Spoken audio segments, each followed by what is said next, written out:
Esta noche resolvemos, o quizá ponemos más enigmas en una historia que se ha convertido en leyenda urbana. En este tiempo de la red, ha recorrido el mundo, silenciosamente. Seguro que muchos de los que estáis ahí habéis oído hablar de los sonidos del infierno. Si no me equivoco, hasta en alguna ocasión lejana ya en Milenio 3 tratamos este asunto. Pero creo que yo nunca los había escuchado. Esta noche vamos a poner varias veces esa grabación. ¿Qué cuenta la historia? ¿Qué cuenta la leyenda? ¿Qué dicen algunos que es la realidad? Pues que más o menos a final de los años 80, repito, esto es lo que se cuenta y se dice, y esta noche conocemos la verdad. Un periódico finlandés, de nombre impronunciable, Amenunsatia, un grupo de geólogos, una profundidad, repito los datos que se han difundido, y además es curioso porque esta historia es sobrecogedora como el sonido que la protagoniza. Esta historia, en diversas épocas, 1995, 2000, 2004 y noviembre del 2008, vuelve a surgir en los teletipos. Y uno no sabe por qué estas noticias vienen y van, como el Guadiana. ¿Quién las vuelve a impulsar? Sonidos del infierno. Desde luego, si el infierno existe y suena, tiene que ser muy parecido. Cuando uno visualiza un cuadro, por ejemplo, de los terrores y martirios del Bosco, le podría una banda sonora como la que vamos a escuchar. Cuenta la historia que un grupo de geólogos en Siberia, cuenta la historia, repito, profundizan a 14,4 kilómetros. El torno giratorio, la gran perforadora, de repente encuentra una especie de hueco, o por lo menos empieza a rotar con mayor velocidad. Esa noticia que se ha difundido como la pólvora por internet y se ha quedado ya pues como una costra de verdad para muchos, dice que en ese espacio se alcanzan 1100 grados centígrados. Un tal doctor Azakov, al frente de las operaciones, aseguraba a ese periódico finlandés a final de los 80 que es tan sorprendente lo que hemos escuchado que estamos francamente preocupados. El doctor Azakov insistía. Se trata, decía el rotativo, de voces humanas, gritando de dolor, miles de voces y otras chillando en segundo plano. Al final concluía con: la mitad de nuestro equipo de geólogos, después de aquellos sonidos, se dio de baja. Y las preguntas que rodean esta historia son lógicas. ¿Fraude periodístico? ¿Leyenda urbana? ¿Hay algo de verdad? Al parecer esto ocurría en la pura Unión Soviética.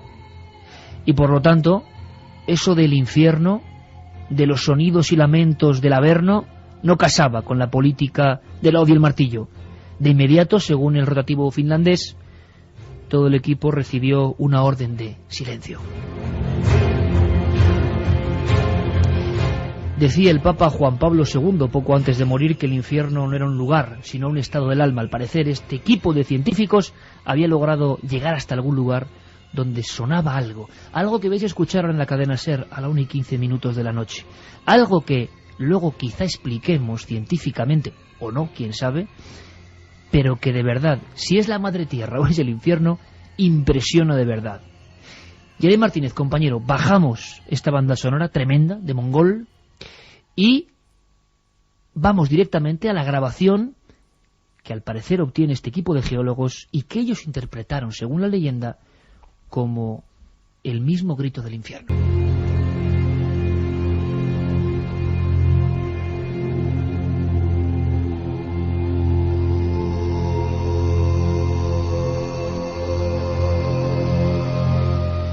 Pues impresiona, impresiona. ¿Qué es esto? ¿De dónde surge esta leyenda? ¿Es leyenda? ¿Hay algo de verdad? Hemos investigado y tenemos la fortuna de tener aquí en el estudio, en directo. Podéis preguntarle cosas, porque esta noche es un viaje sonoro irrepetible.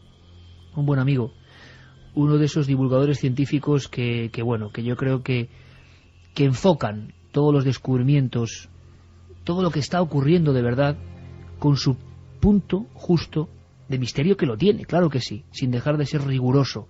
Él es jefe de ciencia y tecnología del diario ABC, ni más ni menos. José Manuel Nueves, bienvenido, buenas noches. Hola, Iker. De verdad que es un placer tenerte aquí. Para mí estar también. En los estudios de Milenio 3. Estos sonidos, primero, han hecho temblar a mucha gente. A mucha. Porque claro, si uno se imagina el infierno... Vamos, yo me lo imaginaría así. Lo único que hay que hacer es leer a Dante y escuchar esto, y es que casan las dos cosas, ¿no? Claro. Primera noticia, José Manuel. Un periódico finlandés, Internet. Bueno, es más, Carmen, buenas noches.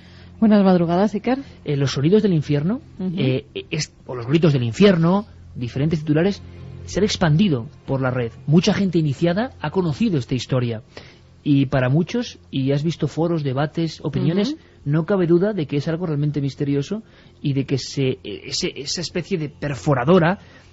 Ahora vamos a conocer incluso el lugar donde esto ocurrió exactamente. No se cuenta el lugar. Es un sitio de Siberia, como mucho apuntan. Mucha gente cree que son los sonidos del infierno realmente. Mucha gente cree que son los sonidos del infierno e incluso se ha llegado a decir que pueden ser los del purgatorio, por esos lamentos antes de bajar, ¿no?, a las profundidades del infierno. También hay gente que lo toma como una leyenda urbana, que cree que esto nunca se produjo, que esa excavación no ha existido, que realmente no se introdujo un micrófono en las entrañas de la Tierra y que es todo una edición por parte de una radio, por parte de alguien que ha querido gastar una broma y hacer creer a toda la gente que realmente se han grabado los sonidos de ese infierno. José Manuel Nieves, ahí está, digamos, un poco el enfrentamiento. Gente que piensa que es una grabación para asustar, que surge en cierto momento, además, para asustar con un miedo que es ancestral y que está dentro de la cultura judeocristiana. Lo que pasa es que, como tú ya has dicho, el origen de la leyenda urbana surge de alguno de los geólogos del equipo. Eso lo he visto yo en algunos otros documentos, en algunos otros lugares. Pero la verdad científica del asunto es lo que, si quieres, te puedo contar, ¿no? Esto es un proyecto científico que existe y existió de verdad en los tiempos... Eso es lo primero que nos deja ya, o sea, que esto no es leyenda, lo que es el proyecto científico. No iban a buscar, sí, evidentemente, no iban a buscar el infierno. Lo del infierno es, digamos, que es un añadido. Querían hacer una cosa, date cuenta que estamos en los años 70, principios de los 70, creo que el proyecto empezó concretamente el 24 de mayo de 1970, y en un sitio muy concreto, como tú decías, que es la península de Kola, que estaba en Siberia. ¿Cuál era el objetivo de este proyecto? Date cuenta que en aquellos años la Unión Soviética hacía grandes proyectos. La naturaleza, que los soviéticos la querían modificar, cambiaban los cursos de los ríos. Este río me lo llevo aquí, el lago lo cambio. Así hicieron unos desastres ecológicos que todavía están pagando, ¿no? Y este gran proyecto lo que quería era perforar completamente la corteza terrestre. Nunca se había intentado, o nunca se había llegado tan lejos, y llegar a una zona que se llama Mo, lo llaman los geólogos, que es justo donde termina la corteza y empieza el manto terrestre. Nunca se había intentado, José Manuel, esto. No se había intentado porque la corteza terrestre, que es una capa fina, que es donde vivimos todos, donde están los continentes y donde está la tierra que pisamos, es una capa que, según los lugares de la Tierra, tiene un espesor entre 35 y 70 kilómetros. Y después llega el manto, que el manto es una roca mucho más sólida, mucho más dura, y eso ya tiene varios miles de kilómetros de profundidad hasta el centro de la Tierra, ¿no? Desde la superficie hasta el centro son unos 6.000 kilómetros de profundidad hasta el centro de la Tierra, ¿no? Pero bien, evidentemente, para hacer una perforación como mínimo de 35 kilómetros, y aquí en Kola esa era la profundidad a la que se quería llegar, pues unas obras de ingeniería que no te puedes imaginar. No lo consiguieron. No se consiguió. El proyecto siguió adelante durante cerca de 20 años y hasta el año 89, que fue cuando se interrumpió ese proyecto, consiguieron llegar a 12.262 metros. Que es una barbaridad, imagino. Que son 12 kilómetros y 262 metros, que no está nada mal. No es que no esté nada mal, es que ni siquiera hoy se ha superado esa marca, ¿no? No se ha podido... ese que se llama el pozo superprofundo de Kola, se puede mirar en cualquier libro de geología o se puede mirar en Internet y está toda la descripción de lo que es el proyecto científico, ¿no? No pudieron llegar más, pero por algo que tú has adelantado antes, ¿no? Que era... Se encontraron con más temperatura de la que ellos pensaban que iba a haber. No eran 1.100 grados, sino 180 grados a 12 kilómetros y pico de profundidad. pero los científicos, los geólogos, esperaban encontrar mucho menos, esperaban encontrar temperaturas de 100 grados, que los instrumentos que bajaban pudieran soportar. A 180 grados las cosas se empiezan a complicar para cualquier instrumento. Tú coges tu móvil y lo pones a 180 grados y probablemente no sobreviva, pero no solamente el móvil, sino muchos otros instrumentos electrónicos. Y estamos hablando de los años 70, donde no había los adelantos electrónicos que hay ahora, ¿no? Tuvieron que suspenderlo, se suspendió pues en el 92, se suspendió completamente el proyecto, pero el agujero queda allí, y quedó allí. Si hubieran tenido que bajar un poco más, solamente calcularon ya a partir de esas temperaturas que a 15 kilómetros de profundidad ya hubieran tenido temperaturas de hasta 300 grados, con lo cual vieron que no tenían la tecnología necesaria para continuar. Esta es la realidad científica. No me cuentes más un momento, José Manuel, porque es que sé que todo el mundo está ahora mismo escuchando y está cotejando la información entre lo que ellos han podido escuchar, y volveremos a escuchar los sonidos, entre comillas, del infierno, y muchos sorprendidos, porque la inmensa mayoría de la gente, es lo que tiene la red, piensa que es una burda invención, leyenda urbana, que nunca hubo ni siquiera científicos quizá en esa zona perforando. Claro que los hubo. El pozo existe. El pozo existe todavía hoy. Todavía hoy. Se llama el pozo superprofundo de Kola, y ahora, por motivo de estos sonidos también, desde hace muchísimos años, se conoce como el pozo del infierno, o el agujero del infierno. Oye, maravilloso colofón para que Carlos Cala, nuestro compañero, nos adentre en este pozo. Vamos a conocerlo, gracias a José Manuel Nieves, por dentro. Vamos a poner los micrófonos dentro de ese pozo del infierno.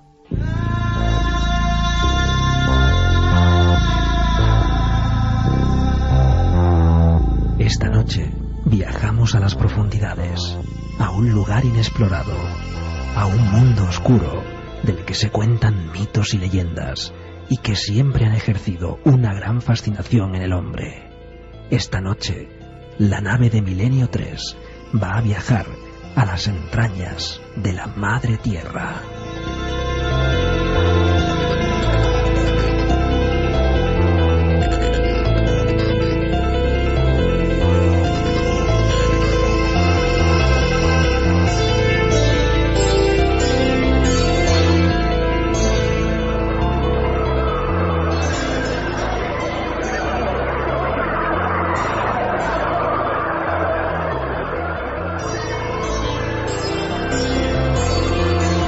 Pueden estar presentes esos sonidos. Juan G. Vallejo, buenas noches. Buenas noches, Iker. Santiago Camacho, buenas noches. Buenas noches, Iker. Quiero, además, porque vosotros no habéis escuchado algunos sonidos que esta noche van a ir surgiendo. Esta es una noche de sonidos, una noche, yo creo que más interesante incluso que cualquier noche de psicofonías, porque estos serían las psicofonías, entre comillas, científicas, los sonidos de la verdad, de la realidad, de esta vida que compartimos, del espacio, de la tierra, de la profundidad. Y va a ser emocionante. Solo una cosa más, antes de que José Manuel, que le he cortado abruptamente, siga contándonos la realidad de ese pozo de Kola. José Manuel hizo un libro que, os lo aseguro, no tiene que ver con estos sonidos, no es el motivo, pero ahora mismo lo estoy recordando, y es un libro que yo estoy ahora leyendo, estoy empapándome de él, porque es la ciencia tratada con verdadera incógnita, con lo que está ocurriendo, con las discusiones que hay, temas maravillosos. Carmen, vamos a sortear 3 libros. Sorteamos esta noche 3 libros. Hablemos de ciencia, de la editorial EDAF, escrito por nuestro invitado José Manuel Nieves.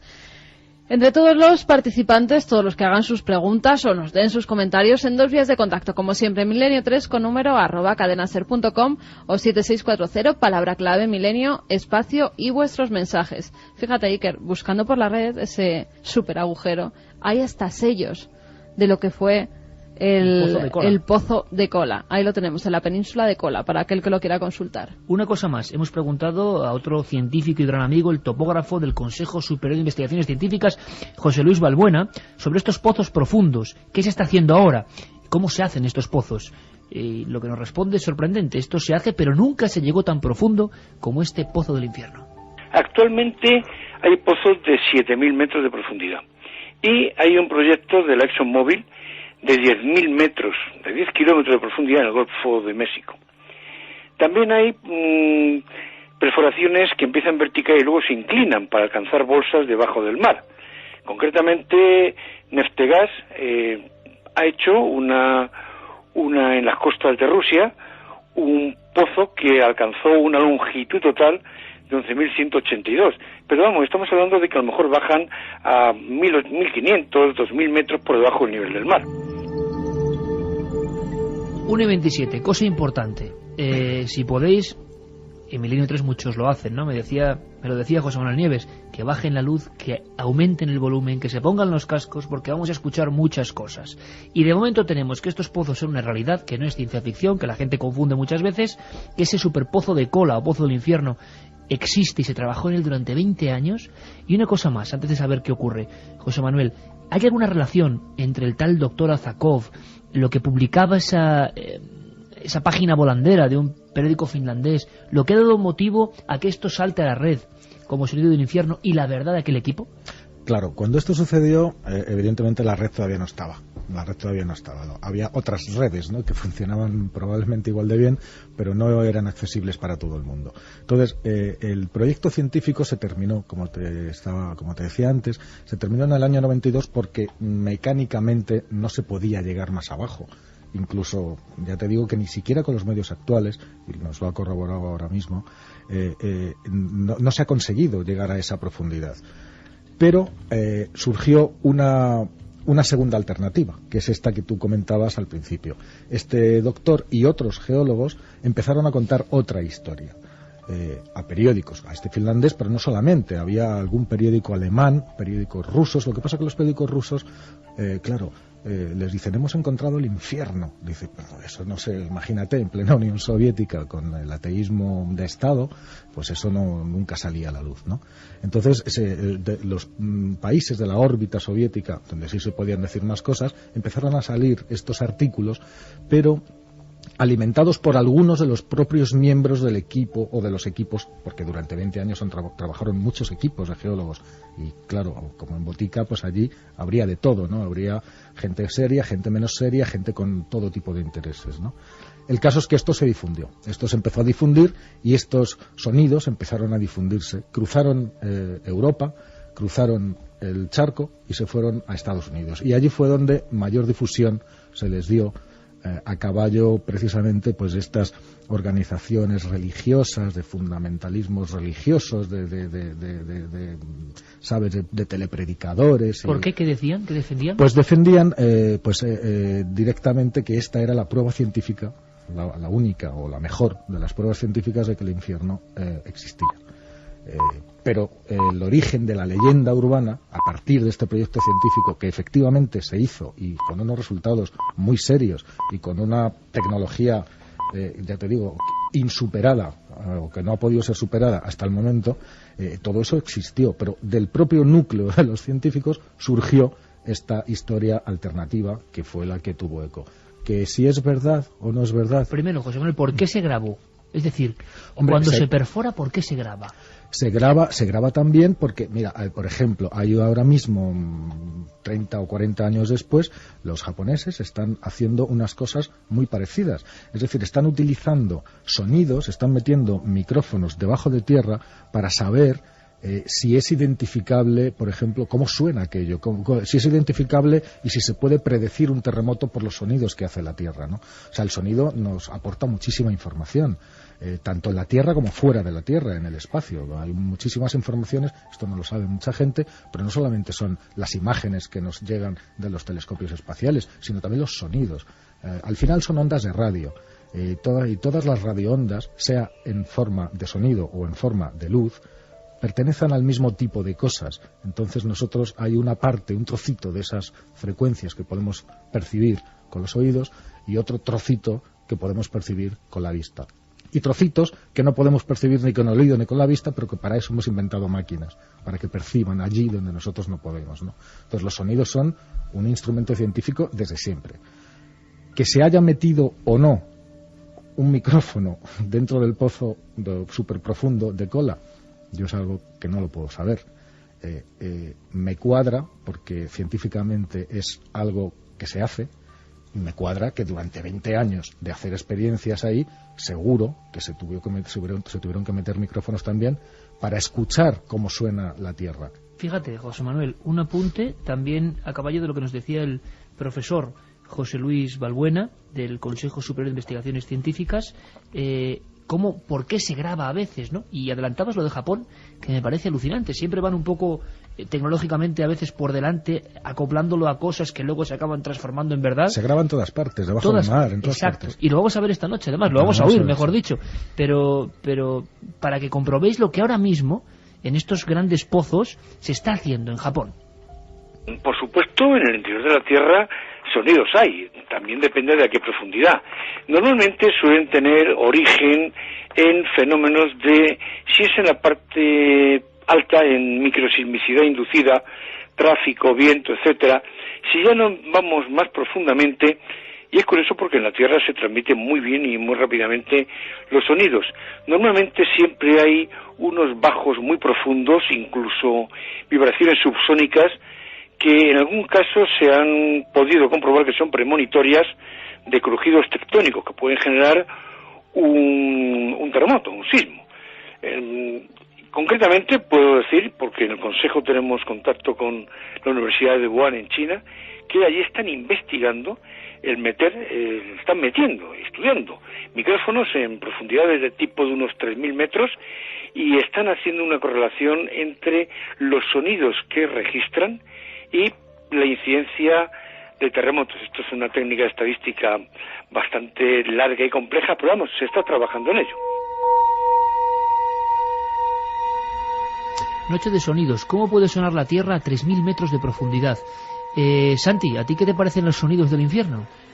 Pues la verdad es que la historia es apasionante. De hecho, como tú bien sabes, el tema de las leyendas urbanas siempre me ha interesado mucho y está circulado abundantemente, y lo que todo el mundo se preguntaba evidentemente era de dónde había salido la grabación. Porque hubo un gran difusor muy de leyendas urbanas en Estados Unidos que hizo mucho porque esto se conociese como sonidos del infierno, ¿no? Sí, Art Bell. Art Bell. La primera vez efectivamente que esto en los círculos evangélicos, como muy bien ha dicho nuestro invitado, estaba circulando en digamos que a pequeña escala, porque lógicamente las confesiones evangélicas tienen una interpretación muy literal de la Biblia, y si la Biblia dice que el infierno está bajo tierra, es que ahí está.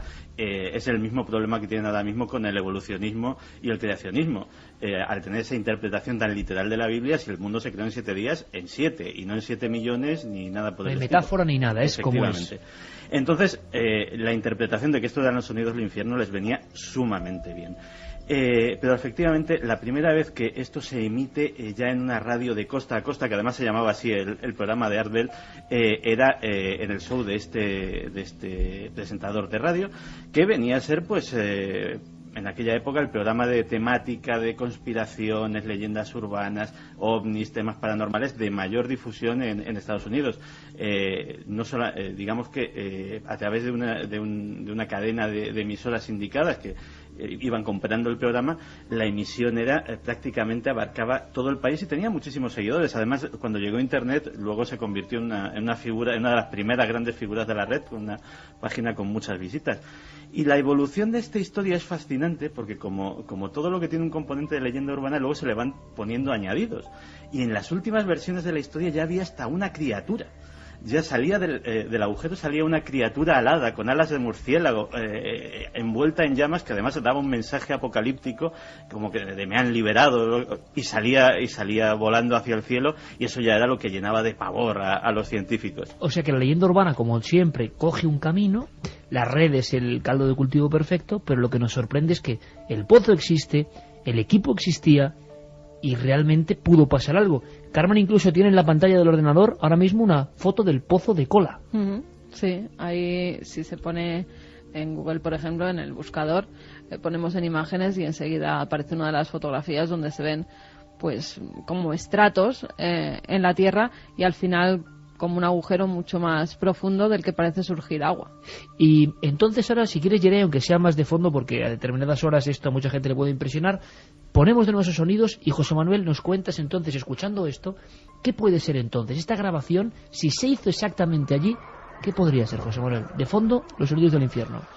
Pues lo primero que podría ser, como hemos estado viendo, es mentira. para empezar, eso es lo primero que podría ser. Pero siendo verdad, podría ser, a lo mejor imagínate lo que nos decía antes el científico Balbuena, el profesor Balbuena, que has entrevistado, pues puede haber sonidos de burbujeos, de las placas tectónicas están en movimiento, chocan entre sí, se rozan entre sí, y se arrastran, gritos. Se suben, pueden parecer chirridos, pueden ser una forma de chirridos. No sé a qué tipo de manipulaciones puede haber sometido este sonido. Probablemente, a lo mejor, ni siquiera es igual al sonido original, ¿no? Pero es algo que no podremos saber. Esto es lo que tenemos y que sabemos que se obtuvo con mucha probabilidad allí, y sabemos que la base sobre lo que esto se apoya es cierta. Los motivos por los que se hizo este proyecto eran de geología pura. Fíjate qué proyecto tan bonito habría sido perforar completamente la corteza terrestre, entera. O sea, atravesarla, que era lo que querían hacer los soviéticos y que no consiguieron.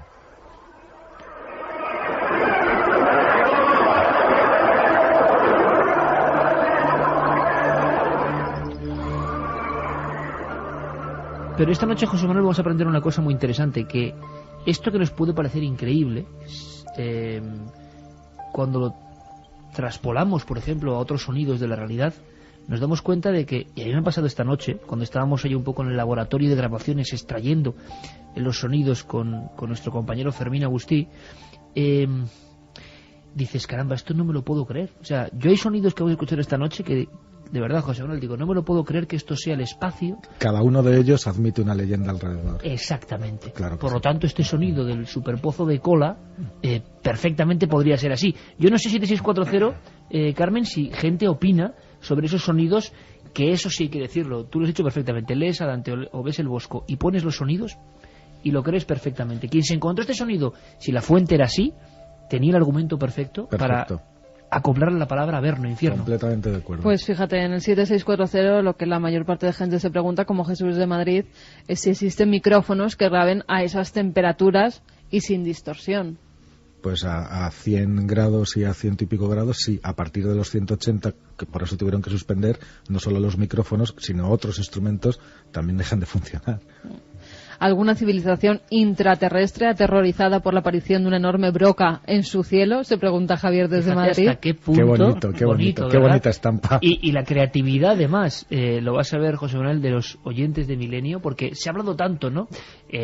Teorías hoy completamente descartadas, pero ¿cuántos libros escribieron en su día sobre la posibilidad? Y yo no sé hasta qué punto, y aprovecho que te tenemos aquí, que eres una auténtica enciclopedia científica, se pensó en vida dentro de la Tierra, José Manuel. ¿Hasta qué? ¿Se sabe en la historia? Vamos a ver, es que se sigue pensando. No solamente se sigue pensando, sino que existe vida dentro de la Tierra, a kilómetros debajo de la Tierra, en la dura roca. ¿A kilómetros Sí, existe vida? Existe vida. No es vida inteligente, evidentemente. Son microorganismos, son unos seres muy curiosos que, por llamarlos de alguna manera, la ciencia llama extremófilos. Y los extremófilos son organismos vivos que se reproducen, que tienen sus ecosistemas y que son capaces de vivir allí donde nadie más vive. Es decir, dentro de los volcanes, debajo de los hielos árticos, en la roca viva, a kilómetros de profundidad, se han encontrado organismos que son capaces de vivir. ¿Y se sabe cómo son? ¿Se ha logrado localizar o ver o fotografiar?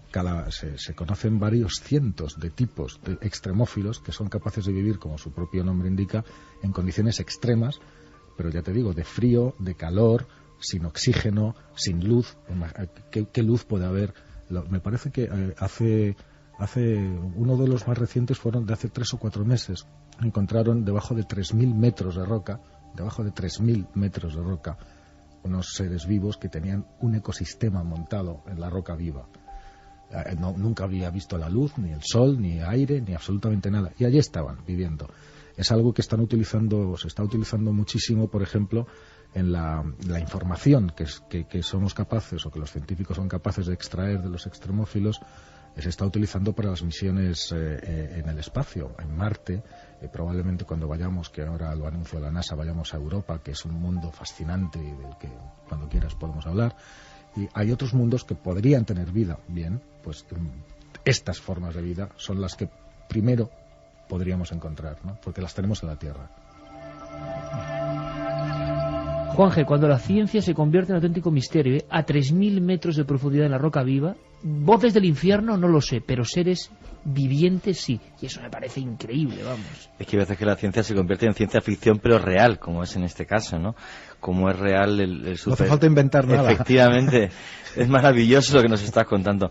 Es fantástico lo del tema del superpozo profundo de Kola. De todas formas, si me gustaría decir, o sea, todas las leyendas urbanas o no urbanas, todas tienen una base real, absolutamente todas.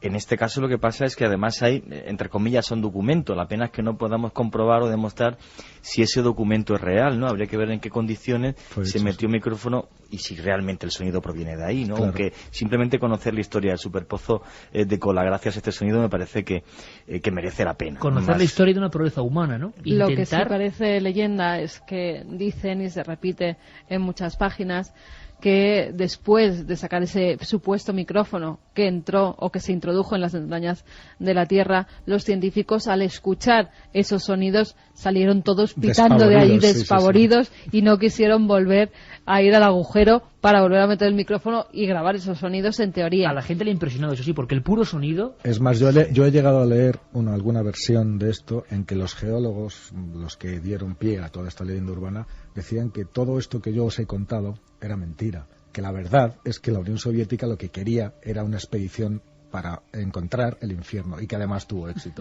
O sea, ya, de novela, ¿eh? Vamos, absolutamente. Bueno, nos mandan también, Javier Quesada, otra puerta del infierno, el pozo de Darbaza, la puerta del infierno. Un nuevo agujero que al parecer está en el desierto de Karakum, en Turkmenistán, cerca de la pequeña aldea de Darbaza. Dice, se encuentra un cráter de unos 50 metros de diámetro y más de 20 de profundidad, bautizado por los lugareños como la puerta del infierno. Por un fuego que arde permanente, pero fuegos que arden permanentemente y que no se apagan. Santi, dimos algún ejemplo hace poco en Cuarto Milenio contándolo, aquella ciudad en Estados Unidos, si no me equivoco, que llevaba luchando contra un fuego 100 y pico años. Centralia, efectivamente tiene un fuego que además se supone que arderá durante los próximos 2 siglos, que se dice pronto, que se originó en una explotación de carbón local frente a un pueblo minero norteamericano, y el pueblo tuvo que ser evacuado porque durante 20 años intentaron extinguir el infierno, iba a decir, el incendio de Centralia, y evidentemente aquello ya había tomado una magnitud que no había quien lo controlase. El pueblo está evacuado, viven un par o tres de familias que son de los irreductibles, que no han querido abandonarlo, pero Centralia sigue perpetuamente cubierto de humo, con unas cenizas que van cayendo. Hasta que dure el carbón. Sí. Claro. Se supone, han estimado los geólogos que hay combustible como para un par de siglos. O sea, madre mía.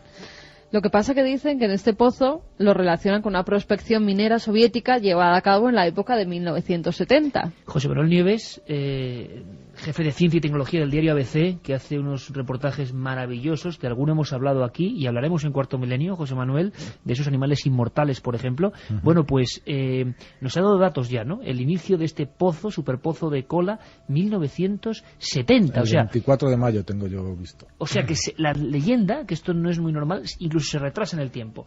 Bueno, pues ahí estaban los sonidos del infierno, que nos van a dar paso a sonidos absolutamente reales y que os prometo que hacen de esta noche una de las más especiales a nivel radiofónico. Y estos sí que están absolutamente comprobados, absolutamente definidos y localizables por cualquiera. Bueno, pues Carlos Cala de nuevo, nuestro guía, nuestro cicerón en este caso. José Manuel, vamos a salir de la tierra para escuchar cosas maravillosas. Carlos Cala, y después nos marchamos ni más ni menos que al astro rey, al sol.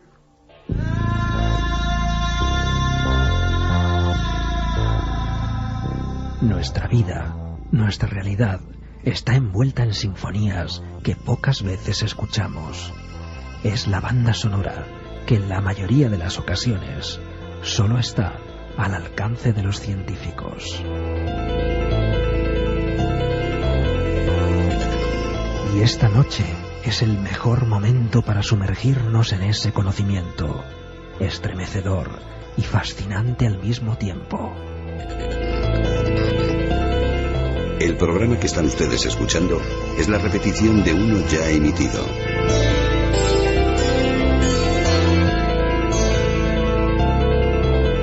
Una y 46 minutos, noche de sonidos, pero sonidos que forman también parte de nosotros, porque en el fondo nosotros somos pequeños ladrillos del universo, y de verdad que algunos le dejan a uno con la carne de gallina, como estos sonidos del infierno, pero en otro sentido, ¿no? Vámonos al sol. Cuéntame la historia de este primer sonido, José Manuel. Cogemos nuestra nave del misterio y vamos ni más ni menos que hacia el sol. Hacia el sol.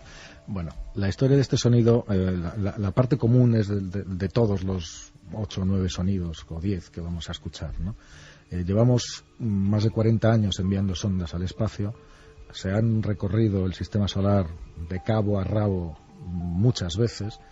Y ahora mismo tenemos naves estudiando los principales planetas que hay, ¿no?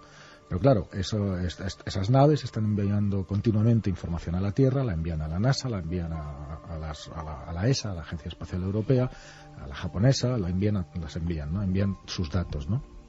Entre estos datos y entre estos estudios, como te dije ya antes, no solamente hay imágenes, sino que también hay sonidos. Es decir, muchas o casi todas estas sondas incorporan micrófonos. Y esos micrófonos graban sonidos. Y da la impresión, José Manuel, que todo esto queda como en una cara B, ¿no? Todo el mundo nos quedamos con las imágenes, estamos en una sociedad visual sobre todo.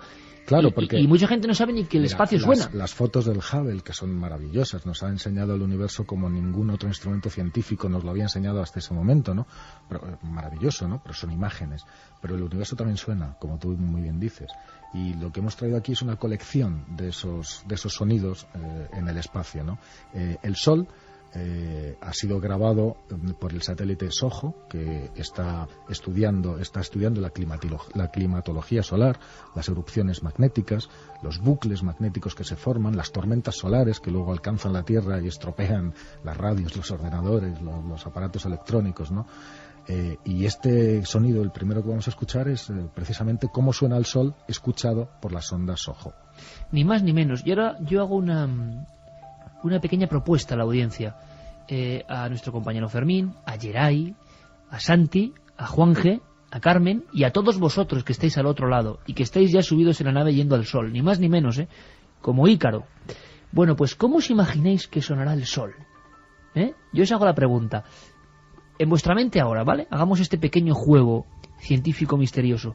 ¿Cómo imagina uno si el sol suena que tiene que sonar? Yo estoy seguro que muchos están pensando en llamas, ¿verdad? En una chimenea. En el crepitar de una chimenea. ¿Tú, Juan? Yo en explosiones enormes, claro. Ah, pues qué interesante. Imaginaros un sonido que sea como magnético. Es decir, como un magneto, como ondas magnéticas sonando, pues eso es exactamente lo que vamos a escuchar. Con lo cual, primera sorpresa. La idea que tenemos del sol, el sonido que nos da es otro distinto. Sonda SOHO, el sol, en la radio, en la SER.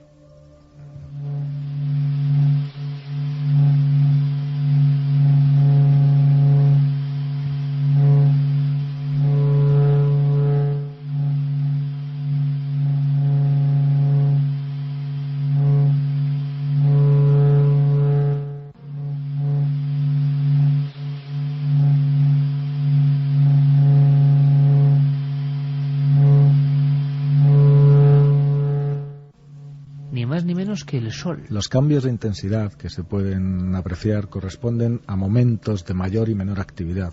Si esto lo tenéis asociado, me imagino que todo el mundo ha visto en algún telediario o en algún reportaje en la televisión estos bucles saliendo de la superficie solar y produciéndose. Bueno, pues estos cambios de intensidad corresponden a momentos en los que se produce un bucle magnético que tienen millones de kilómetros, algunos de ellos más grandes que la propia Tierra, ¿no?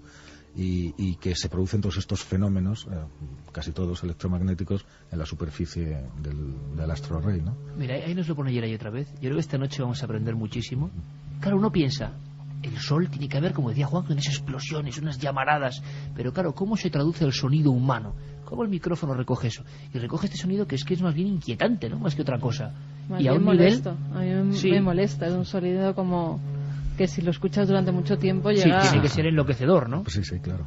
Bueno, pues seguimos el viaje y a ver si cosa más distinta. Santi, ¿qué te ha parecido lo del sol? Realmente inesperado, o sea... Sin habla, te has quedado. Sí, efectivamente, uno podía imaginarse pues lo que decía Juanje, explosiones, a lo mejor... una especie de mar de fuego. Sí, un mar, o el viento, el famoso viento solar del que se habla tanto, pero desde luego esto insospechado. Vamos a aprender que el sonido nos da una perspectiva totalmente distinta y por favor podéis opinar 7640 palabra clave milenio 3@cadenaser.com. Gracias como siempre por vuestra fidelidad y más aún que nos han pasado datos de cadenaser.com. Gracias por los millones de amigos que nos oyen cada mes fuera de las ondas convencionales. Esto ya es increíble, es un fenómeno imparable. Gracias de todo corazón. Y sorteamos esos 3 libros. Hablemos de ciencia, de nuestro invitado de excepción hoy, José Manuel Nieves, con una lección. La lección nos lleva a las leónidas, que lo bonito es aprender qué son antes de escuchar cómo suenan. Pues son estrellas fugaces. Es decir, cada 17 de noviembre, más o menos, pero el 17 de noviembre está en su máximo apogeo, la Tierra, en su órbita, cruza con la estela de la cola de un cometa, ¿no?, que es el Tempel-Tuttle, ¿no? Que el Tempel-Tuttle pasa cerca de la Tierra cada 33 años, pero claro, esa estela luminosa que deja está hecha de millones y millones de pequeñas partículas que se quedan ahí. Entonces la Tierra, cada vez que gira, cada vez que hace un giro alrededor del Sol, pasa por allí, pasa a los 17 de noviembre. Entonces hay otros episodios de estrellas fugaces, sobre todo en agosto, ¿no?, cuando están las lágrimas de San Lorenzo y pues otros episodios muy bonitos, ¿no?, y las vemos caer. Pues estas son de invierno y además se puede hacer con cualquier otra, pero también emiten sus sonidos cuando estas pequeñas partículas de polvo entran dentro de la atmósfera, ¿no? Rasga la atmósfera y casi parecen notas, ¿no? Sí, hablábamos de que parecen luces, silbidos, ¿no? Silbido de las leónidas. Casi parecía algo, cuando lo escuchábamos antes, biológico. Algunos de los ejemplos de estos sonidos pueden tener el símil que cada uno les corresponda, ¿no?, en la mente individual. Y a mí algunos de estos me parecían mundos completamente distintos, pero son las leónidas, sonido de las estrellas, polvo de estrella realmente. Vamos a restos de la cola del cometa. Vamos a escucharlo.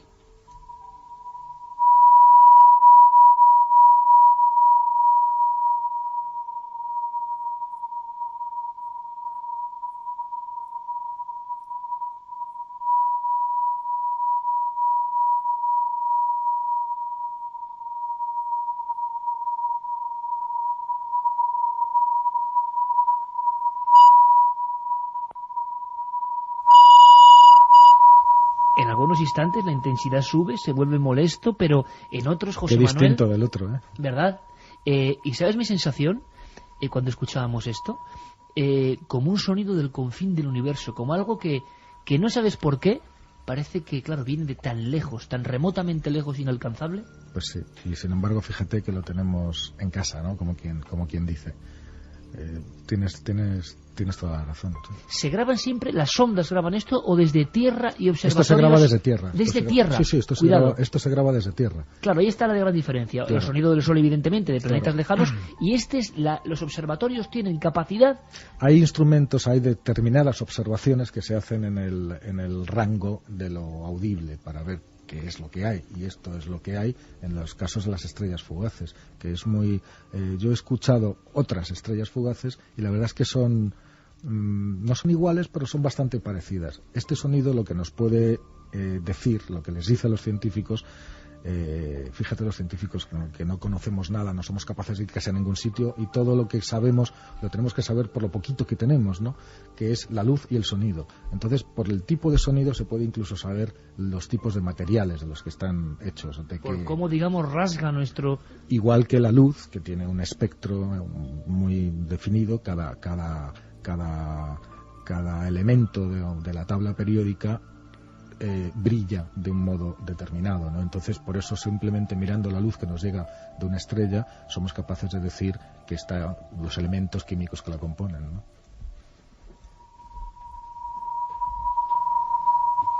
El sonido de las leónidas. ¿Y qué os parece si ahora nos marchamos? ¿Por qué no lo haces al revés esta vez? Pónselo y a ver si lo adivinan. Perfecto, me parece. Es verdad, sí señor. Sí, señor. Oye, es buenísimo. Oye, eso es buenísimo. Y además, como estamos casi al límite, claro que sí. Mira, esto se podía hacer, y lo hemos hecho una vez con las psicofonías, ¿no? Sí. Sonidos de procedencia desconocida, extraña, incomprensible, a veces explicable, y que la gente siempre, depende cómo lo oiga, en qué circunstancia esté. ¿Por qué no hacerlo con estos sonidos de la ciencia, del universo? Luego iremos a las profundidades, ni más ni menos. Perfecto, pues me parece perfecto, además. Ellos no los han oído antes, ¿no? Ellos no. No. Bueno, pues Solo digo que... No sé si lo he adelantado ya, no, pero que era un planeta. Pero bueno, oye, un planeta... Pueden ser muchos planetas. Pueden ser. ¿Cómo es el sonido de este planeta? ¿Qué mundo revela este sonido alucinante? Bueno, pues vamos a escucharlo y lanzamos además la propuesta absolutamente interactiva al público que está escuchando. Y luego vemos si han acertado. A ver quién acierta. Vamos allá.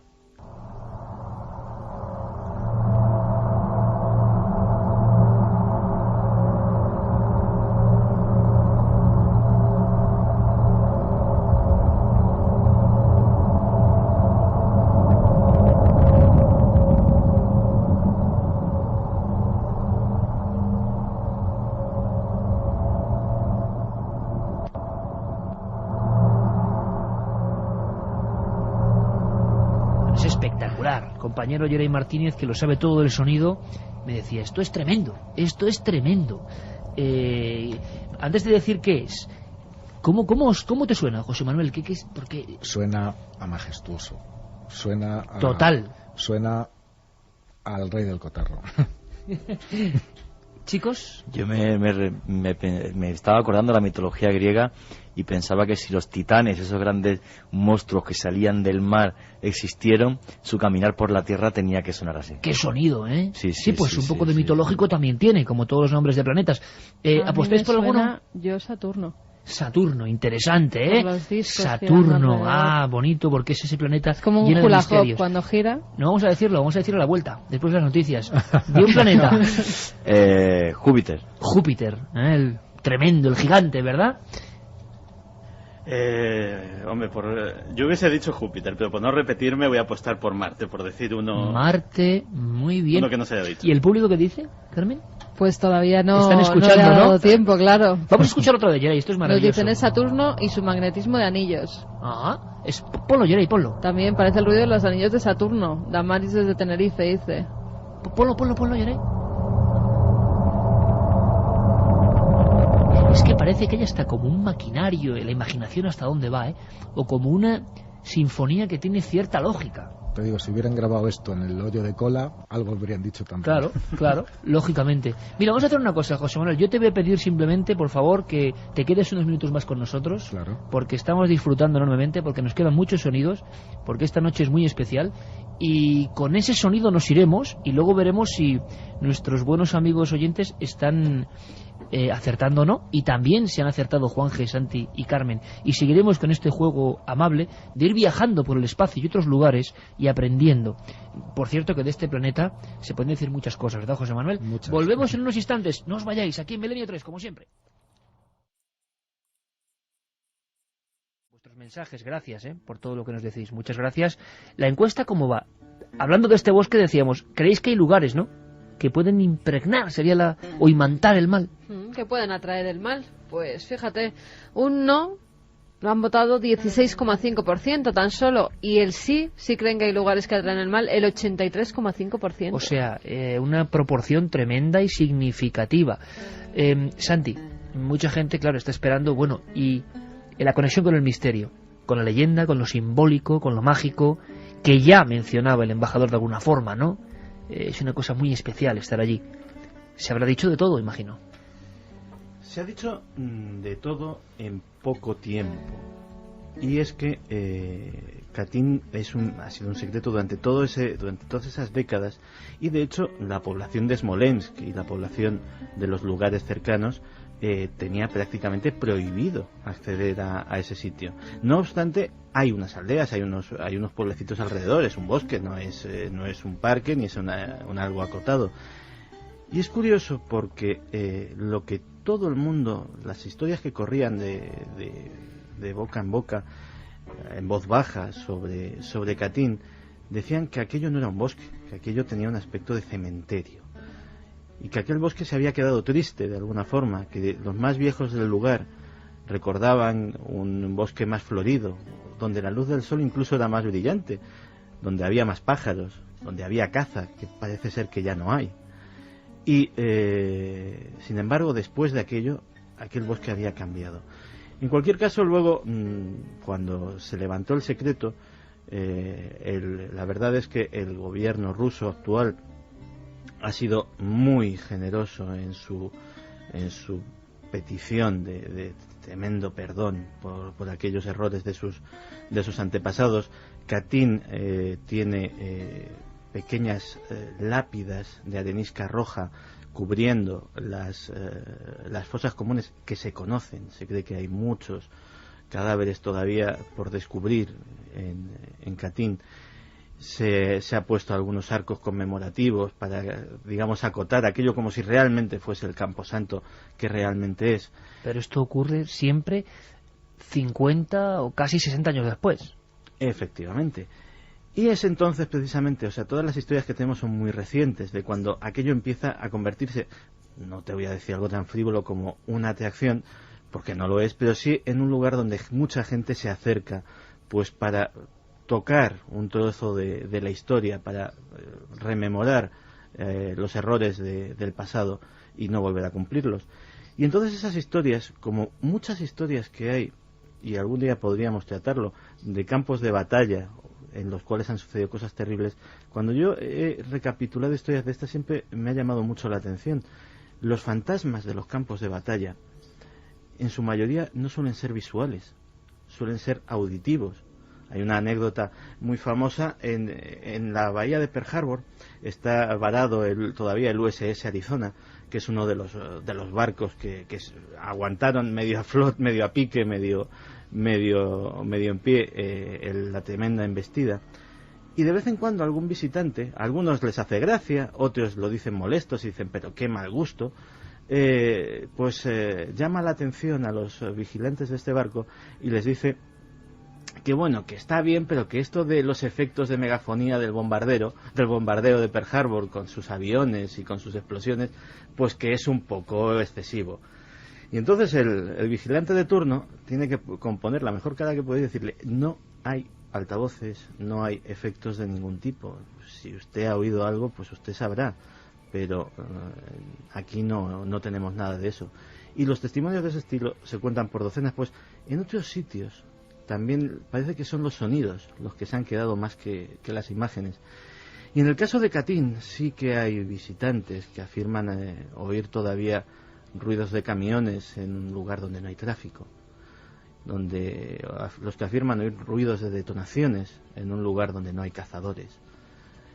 Y una historia que me parece especialmente terrorífica por lo simbólico y por lo bucólico. Lógicamente Katyn está en Rusia hace mucho frío,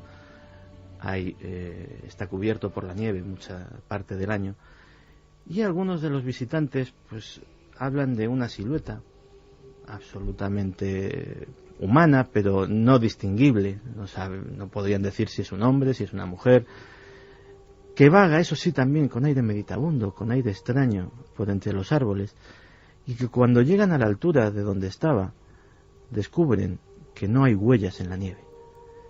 Y esa, curiosamente, es la historia que más se menciona, realidad o leyenda urbana, en esos alrededores de Smolensk, donde la leyenda de Katyn todavía perdura. La película Katyn reflejaba también con sonidos casi por encima de la imagen en ocasiones los disparos, las detonaciones, los momentos de rezo y de balas cerca de las fosas comunes. 22.000 muertos, 10.000 desaparecidos en este bosque que para muchos polacos, con su infortunio, se ha cobrado nuevas y destacadas víctimas.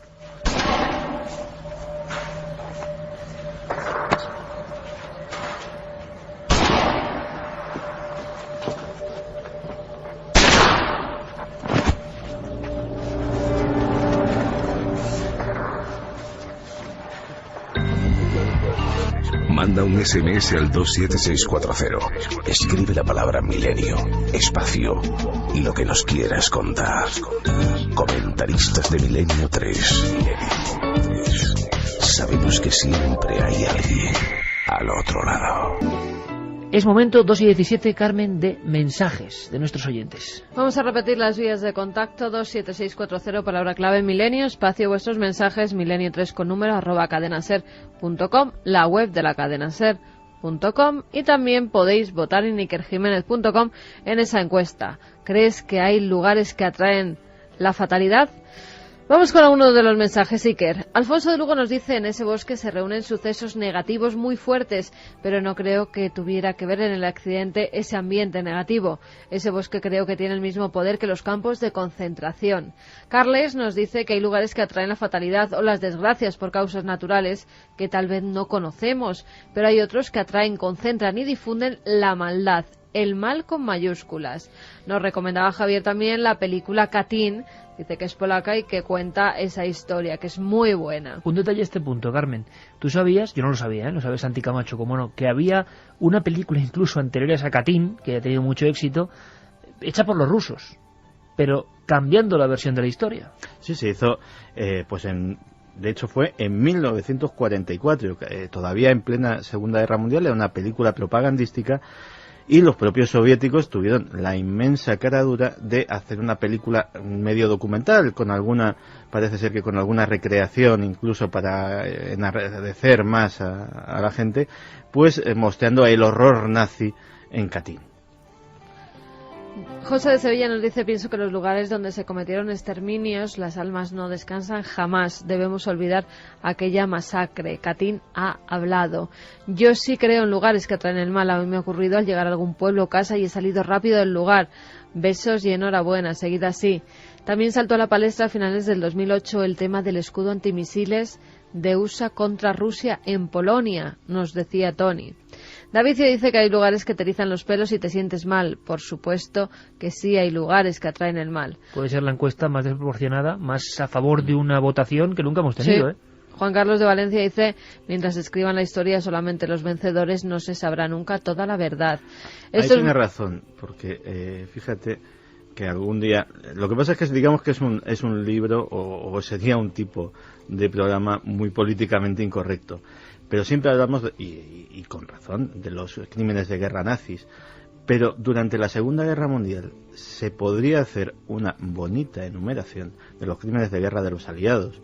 Con lo cual, efectivamente, eso de que las historias suelen escribir los vencedores, en este caso también se cumple. Ahí tienes un buen libro, pero es que encima el problema de todo esto es que no se salva nadie. Ana nos dice: esto es muy extraño, tanta gente importante que muere en un mismo accidente. ¿A quién le interesaba quitarlos del medio? Para mí que es un atentado. Fran desde Granada decía: buenas madrugadas a todo el equipo. Antes de nada, enhorabuena por el pico de audiencia y el último programa desde Turín. Con respecto a los lugares que atraen el mal, hay una zona de Córdoba y Jaén, Priego, Iznájar y Alcalá, que registra una cantidad de suicidios enorme, muy superiores a la media del resto en España. En clase de sociología nos lo comentaron como algo muy curioso. ¿Qué explicación pensáis que puede tener? ¿Algo mental, social, o hay algo más y el lugar puede actuar como un parámetro de alguna manera? Bueno, este chico que nos escribe seguramente sea muy joven, nos ha incorporado hace poco tiempo, porque creo que hemos tratado el tema en radio y en tele, el triángulo de los suicidas, en esa zona, ¿no? Y es verdad, incluso familias enteras matándose en el mismo libo, ahorcándose, ¿no? Y es un caso que superaba, es una estadística curiosísima, ¿no? Y todavía los científicos y sociólogos nos han puesto de acuerdo. Miguel Quirós decía: algunas veces me da vergüenza lo que el ser humano puede hacer, tendríamos que bajar la cara de vergüenza. Rara noche, feliz porque somos muchos los que disfrutamos de vuestros conocimientos, triste por la historia de este bosque. Un abrazo al pueblo de Polonia. Lugar maldito, el Palacio Cadario de Venecia, nos lo decían Iona y Chema desde Madrid. Pues sí, Cadario se ha cobrado unas cuantas víctimas. Sí, es un ejemplo de palacete que, vamos, acababa con todos. Tras ver las imágenes de los cuerpos y lo que nos habéis contado, sorprende la aparente paz que muestran esas imágenes del lugar actual. Lo extraño es que esos árboles hayan crecido rectos y apacibles. Tanto dolor debe ser capaz de traspasar la barrera física y torcer los árboles para hacerse patente. Y que no se olvide la barbarie humana, nos lo comentaba Alex Campa. Creo que los lugares en los que se ha sufrido, ya sean hospitales, campos de concentración, atraen la desgracia. Nos lo comentaba Marta desde Alcázar de San Juan. ¿Qué os parece si hablamos de vampiros? Vamos, Geray, a cambiar el tercio. Vamos a hablar de vampiros, pero no el vampiro romántico, no el vampiro místico. Me atrevo a hablar del vampiro real. Luego viene una enumeración que da terror. ¿Vampiros existen? Yo digo, a tenor de lo que vamos a aprender ahora, que sí.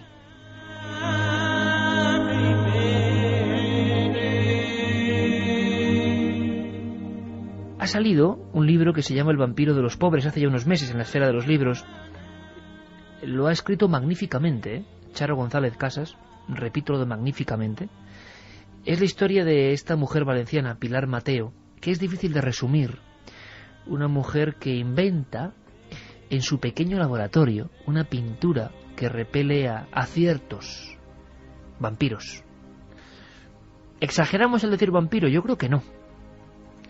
Porque fijaos, hay muchos animales que viven de la sangre y que además en los últimos años se han habituado a la riqueza de la sangre humana. E incluso han variado sus formas de hábitat, han dejado de atacar a algunos animales y algunos mamíferos y se han centrado en los hombres.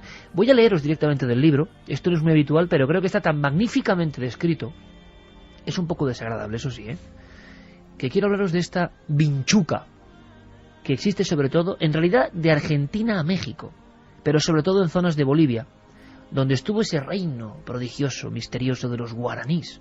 Os suena el nombre, ¿verdad? Los guaraníes, no conquistados. Dicen que los españoles, nuestros antepasados, cuando llegaron allí, casi como dioses, guerreros, dijeron que aquello era tan pobre, tan terriblemente mísero, que incluso dieron nombres de aldeas relativas a la sangre, al crimen. Todavía hoy el río que cruza esta zona del vampiro de los pobres significa crimen o muerte, el propio río. Y hay mucho más. Pero quiero definiros a este animal. Dice, y releva Charo González Casas, lo siguiente de la vinchuca. Quizá también, como Catín esta noche, pasa a formar parte del imaginario colectivo. En América Latina, leo, de Argentina a México, existe un insecto cuya picadura en muchos casos mata muy despacio. Es una chinche hematófaga. Se alimenta de sangre. De la sangre de los pobres habitualmente. Cada hembra cuando pica nos inyecta 200 huevos. En la ciencia se le llama Triatoma infestans, aunque en Bolivia le llaman vinchuca, palabra que viene del quechua y que significaría algo así como dejarse caer. Aunque tiene alas, no vuela, pero pica desde que nace. La vinchuca actúa solo de noche. La luz del sol la espanta. De día duerme en su escondrijo y con la oscuridad se despierta. Agudiza sus antenas, detecta el calor del humano. Se deja caer y se arrastra con sus 6 patitas hasta él. Tiene ojos plateados y una trompa muy sofisticada que succiona como una manguera a motor. Puede estar sorbiendo sangre de un tirón durante media hora. En esto, añado yo, es un récord en el mundo animal, parasitario. Los expertos calculan que una vinchuca adulta emplea 20 minutos en cada picadura. Antes de hincar su estilete en la piel, segrega una sustancia que anestesia. Por eso se sabe que puede succionar sin prisa. La víctima, el humano, no se entera, duerme. Además, la saliva de la vinchuca contiene un anticoagulante para que la sangre fluya suavemente. Una vez terminado el festín, en esa media hora, las vinchucas adultas pesan el triple que antes de la cena. Su cuerpo se hincha igual que una uva. Se siente tan llena que defeca sobre la picadura. El durmiente, entre sueños, se rasca. Al hacerlo se escoria la piel. Es entonces cuando se infecta.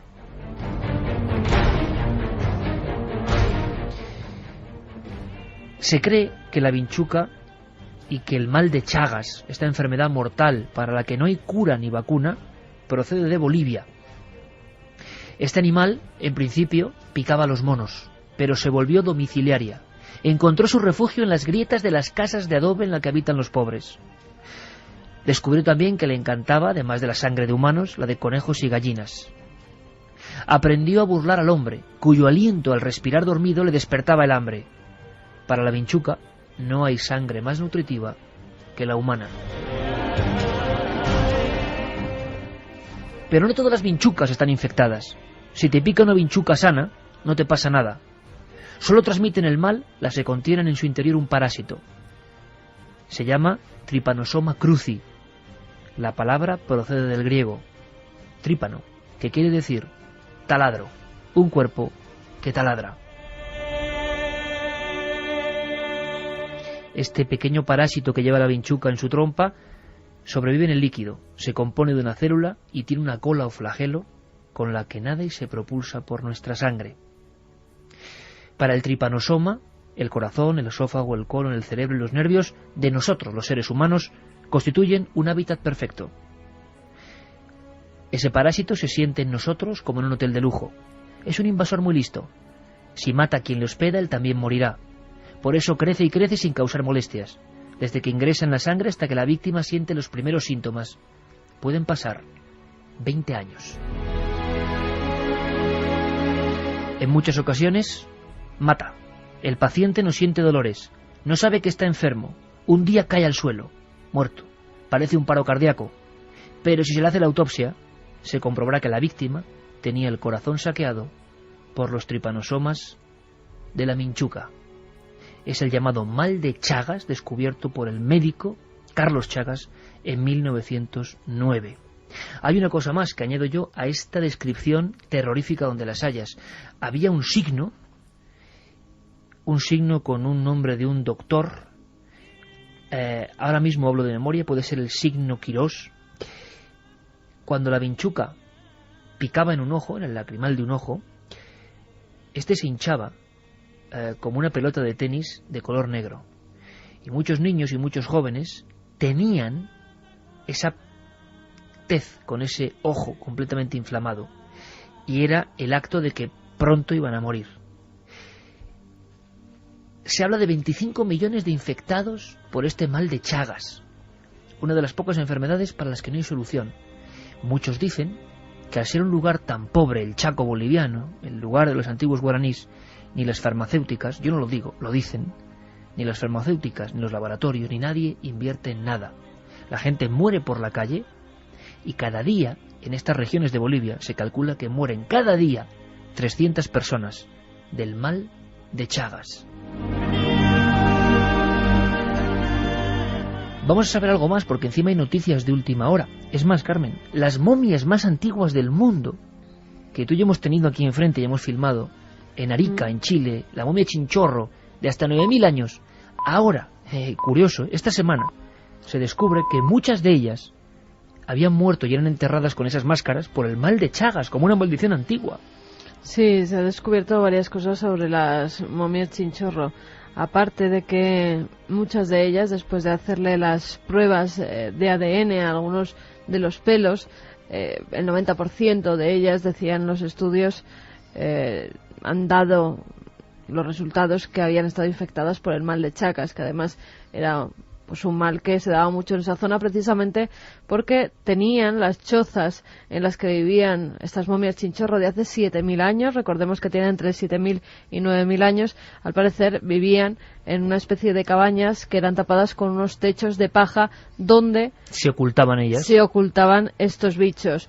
Y por ello, claro, si prácticamente se conoce hace nada, a principios del siglo XX, pues imagínate, hace 9.000 años no tenían ni idea de por qué morían, además niños muy pequeños. Muerte súbita. Claro, porque como verás y como vimos en las momias de Chinchorro, muchos de ellos eran niños muy pequeños, incluso recién nacidos. Pues en este caso se ha descubierto... Además, sin ningún tipo de herida ni enfermedad, solo haciendo la autopsia, ya en tiempos recientes, se descubría la autopista que había creado el mal de Chagas. Exactamente. Dentro del cuerpo. El mal de Chagas y también el arsénico que contenía el agua donde la mayoría de personas que ahora pertenecen a las momias Chinchorro vivían en aquella zona. Una zona que se llama Camarones de Chile. Pues imaginaos ahora la siguiente escena, por favor, para contrarrestar con todo el mal que hemos contado antes. ¿Os imagináis a una química que ha inventado una pintura que elimina insectos y que le ofrecen el contrato de su vida y que algo pasa y que decide marcharse a salvar a esta gente para emplearse con su ciencia contra el vampiro? Un vampiro que, cuidado, de una cosita casi invisible a que en tu cuerpo se forme como una uva de tu propia sangre, eso si no es un vampiro, que venga Dios y lo vea. Vampiro real, aunque hay más animales que hacen esto. Bueno, pues al parecer un doctor boliviano que veía cómo su familia moría, que veía cómo su gente de su pueblo moría y que por una de esas casualidades increíbles coincide de alguna forma en el espacio y el tiempo con la doctora, le hace tomar esa decisión. Una decisión que ha cambiado su vida, porque Pilar Mateo, la doctora titulada del CSIC, química, lleva 12 años en Bolivia, trabajando prácticamente sola para salvar a la gente del mal de Chagas. ella ha dejado las teorías y se ha puesto manos a la obra. Me parece increíble. Hay una antigua leyenda, es sorprendente, que anunciaba en siglos pasados que un insecto como un vampiro de alguna forma iba a arrasar a ese pueblo. Y había una leyenda de que un ángel blanco iba a llegar a salvarles. Es increíble, así que qué mejor. Vamos a hablar con la protagonista de esta historia, la doctora Pilar Mateo. Buenas noches. Hola, buenas noches. Sí, quería a todos tus oyentes. Buenas noches a todos. De verdad que mi enhorabuena, mi absoluta felicitación. Nos reconcilias con el género humano. Y eso está tan difícil, ¿verdad?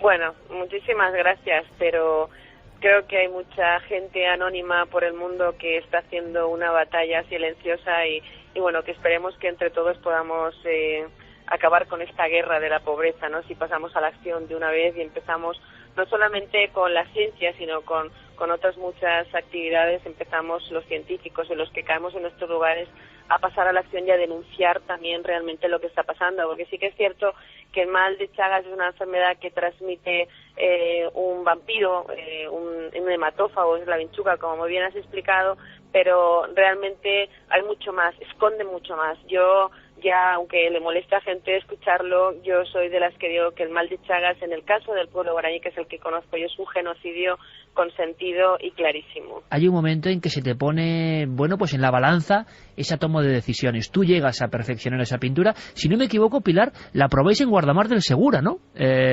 Algunas de las pinturas, porque esas pinturas, ¿qué podían hacer? Es decir, ayudar a que chinches, insectos y muchas cosas que desconocemos por completo se alojen en nuestro hogar, ¿no? Sí, bueno, estaba pensada para trabajar en aquello que está conviviendo, aquellos insectos que habitan en el hábitat humano que no tienen por qué estar. Y sobre todo porque todos los insectos, si existen, es porque tienen una función que hacer, pero no tienen por qué estar estropeándonos la vida, ¿no? Y entonces, bueno, pues estaba pensada, muy diseñada con el tema de microcápsulas, que cuando llevan los reguladores del análogo de la hormona juvenil, controlada para hacer ese control biológico. Entonces, se probó en Guardamar, pero allí fue para un tema de mosquitos, pero antes se había probado. Yo estuve trabajando en Israel 3 años, gané el concurso de la refinería de Haifa, y efectivamente pues funcionaba para los mosquitos, la cucaracha y todo esto, sí. Estaba pensado para aquí, para el primer mundo. Y llega un momento, Pilar, que te llega una oferta increíble. Vemos a una chica realmente, ¿no?, que sigue, digámoslo así, el árbol genealógico del negocio paterno, pero que decide investigar, que decide no estar solo pensando en ciertas cosas más materiales, sino ir un poco más allá, investigar, profundizar. Y de pronto vemos una escena, en la siguiente viñeta, si te parece, que sería que de Argentina te llega un ofertón impresionante para que tu pintura actúe allí. Y parecía todo programado para que tú te fueses a Argentina, o por lo menos la patente de tu pintura viajase a Argentina, donde tenían un gran problema, ¿no? Sí, vinieron a buscarme de Argentina. Había una persona que era un empresario, que lo veía como empresario, y realmente yo me voy. Y a mí, cuando me vino a hablar de que podía que existía la vinchuca, tal, yo le dije, usted lleve el producto y si funciona, pues allí que nos vamos para firmar un contrato. Y allí que me fui, y yo seguí, y además cuando el primer convenio que se firmó, pues se firmó, pues yo estaba en un hotel maravilloso y hablando de las vinchucas desde Buenos Aires, y no me imaginaba nada de nada, es decir, yo me volvía, y estando allí en Buenos Aires, la providencia hizo que Cleto Cáceres, que será la otra viñeta, ¿no? Exactamente. El doctor Cleto Cáceres, llevaba su médico de Bolivia, del Chaco, y llevaba durante un año, había conseguido una beca de investigación de ver qué insecticidas había en Europa para combatir los insectos. Y se encuentra que, como lo sacó algunas agencias internacionales, y salió, claro, en un periódico valenciano, porque además él estaba en mi tierra, en Valencia, y de repente pues se encuentra una noticia de que había una tecnología nueva y llamó a mi padre. Y mi padre, me acuerdo que me llamó corriendo a Buenos Aires, me dijo, hija mía, aquí hay un chico de Bolivia, bajito, que me habla de indios, de muerte, de no sé qué. Y bueno, y le dije, bueno, pues que espere, que yo vuelvo, y bueno, efectivamente regresé y me impresionó muchísimo. Ahí Pilar, sí pero aquí hay una clave, yo creo, aquí hay una clave muy importante y que a mí por lo menos me ha impresionado, ¿no? Y me la he imaginado a mi forma. Una persona como tú, con ese éxito en la mano de que su investigación y su pintura que repele insectos va a ser, digámoslo así, bueno, pues fundamental en Argentina, un acuerdo con gente incluso que tiene que ver con el gobierno, en fin, todo, digámoslo así, muy bonito, en un hotel de 5 estrellas. ¿Y qué pasa cuando te encuentras con este médico, este hombre Cleto, que representa muy bien, yo creo que lo del hombre hecho a sí mismo, y que te dice que en su pueblo la gente está muriendo prácticamente por la calle y que están olvidados de la mano de Dios y de la mano de los gobernantes, y que él sabe muy bien lo que es ese mal de Chagas, y que tú puedes ayudar? ¿Qué pasó en esa conversación, Pilar, para que tú abandonases todo ese mundo de éxito y decidieses eso, salvar vidas, ¿no?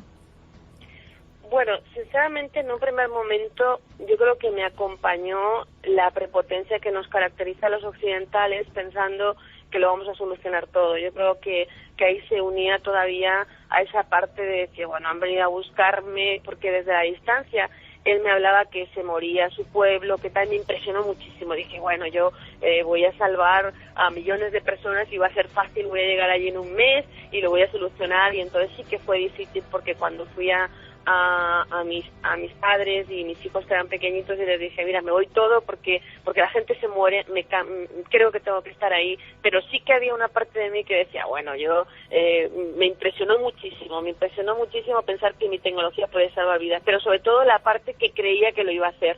También estaba esa parte que iba a ser facilísima, que iba a llegar allí y que con mi tecnología iba a pintar todo y que en un mes acababa el problema que duraba 100 años. ¿Y qué te encuentras, Pilar? ¿Hay alguna descripción en el libro, El vampiro de los pobres, que ha editado La Esfera de los Libros? ¿Hay alguna descripción, pues, de lo que fue un antiguo reino bien misterioso y bien extraño, ¿verdad? Los guaraníes. Tú llegas allí y te das cuenta entonces del calibre, del problema, del vampiro real y del abandono, ¿no? Bueno, en un primer momento yo no conocía al vampiro. El vampiro, de hecho, que es un nombre en que yo lo utilizo mucho en mis conferencias, porque lo llegué a conocer cuando me pasaba noches viviendo con ese vampiro en las casas y yo me tenía que poner una linterna en la cabeza para que no me chupara a mí la sangre, ¿no? Y entonces era el vampiro yo. Y entonces al final me acuerdo una vez que estaba muy cabreada por la noche y dije, esto es un vampiro, estoy hasta las narices.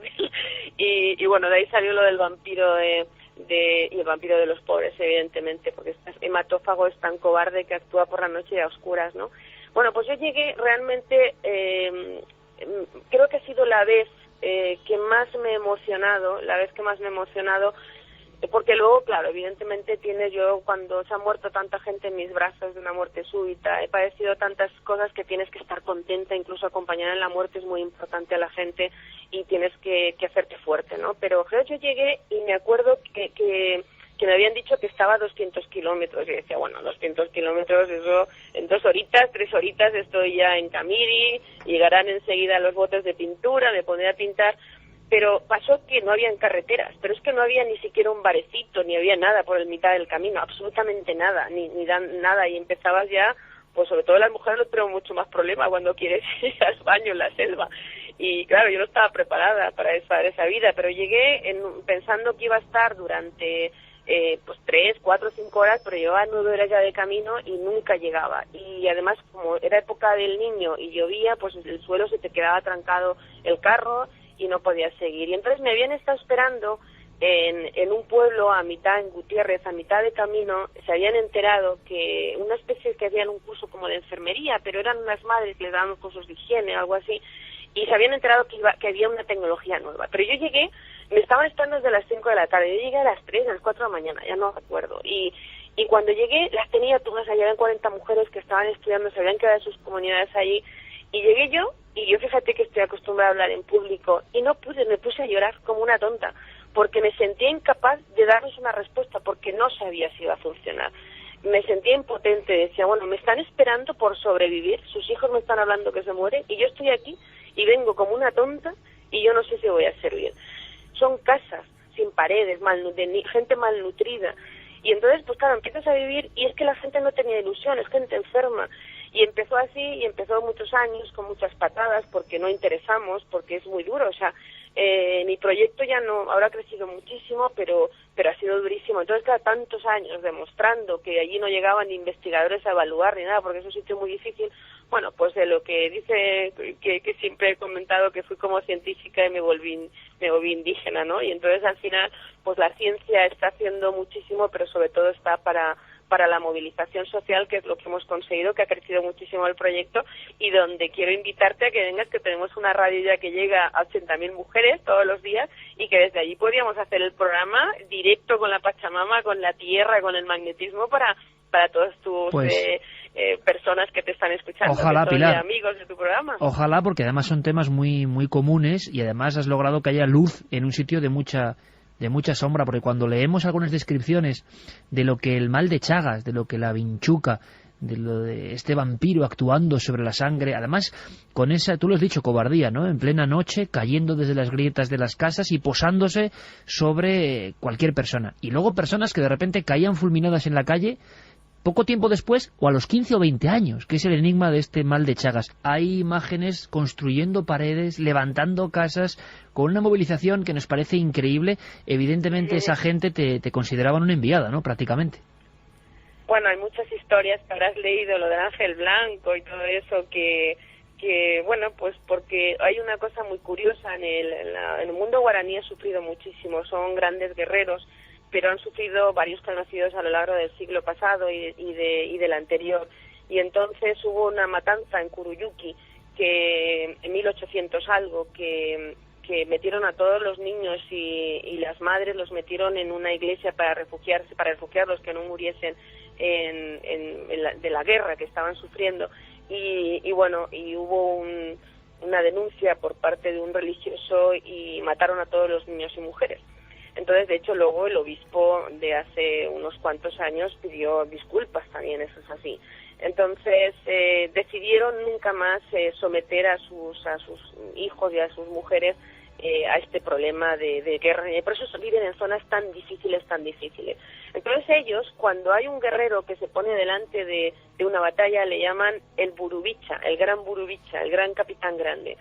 Y parece que hubo un burubicha Wasu, hace pues ya muchos años, que predijo que iba a haber al final de siglo un genocidio que le iba a transmitir un insecto, pero que no se preocuparan, que llegaría un ángel blanco de tierras lejanas que lo solucionaría. Y como yo llevo un mono blanco, siempre voy con mi mono blanco cuando voy a pintar, pues bueno, han pensado que la leyenda se había convertido, y de ahí viene la historia del ángel blanco. Ahí es donde aparezco yo, y donde realmente también me hicieron su burubicha. Hace 4 años me hicieron embajadora del pueblo guaraní y burubicha Wasu, y bueno, y me siento pues muy orgullosa de ser guaraní.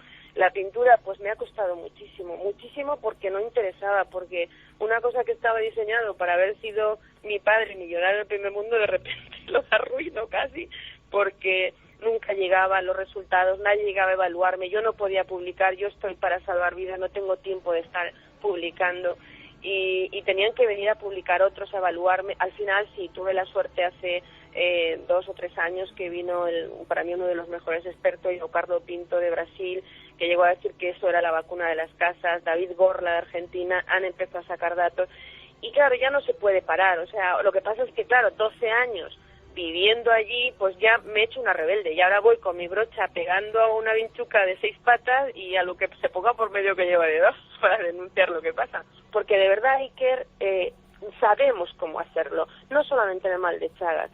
Sabemos, la mitad del planeta se muere de lo que ya está solucionando el primer mundo, y no podemos ir con la hipocresía permanente de hablar de la ciencia, de cosas sofisticadas. Lo hemos solucionado aquí. La malaria se solucionó en España en el año 59. ¿Y qué hacíamos? Pues con tratamiento vectorial, con tratamiento clínico en las personas e higiene. Así que, bueno, volverte a invitar para que vengas a nuestro programa. Desde allí yo desde luego te digo una cosa, yo cuando estoy aquí, no llevo una semana, ya me duele la espalda, ya estoy ahí cansada, y allí parece que tengo 20 años y que vuelvo a empezar, y bueno, una marcha tremenda, pues ¿no? Y luego aprendo muchas cosas allí. Pilar, con esa energía y con ese mensaje, sin duda alguna la historia del ángel blanco, no me cabe la menor duda, Invitamos a mucha gente, si te parece, a que se acerque a esta crónica tremenda y a la vez yo creo que esperanzadora, ¿no? El vampiro de los pobres, la historia de Pilar Mateo, a la que agradecemos muchísimo estos minutos y que, te lo vuelvo a repetir, historias como la tuya nos reconcilian con nuestra propia especie, a veces tan demoníaca, ¿no? Pero todavía hay ángeles blancos que nos dan ese respiro.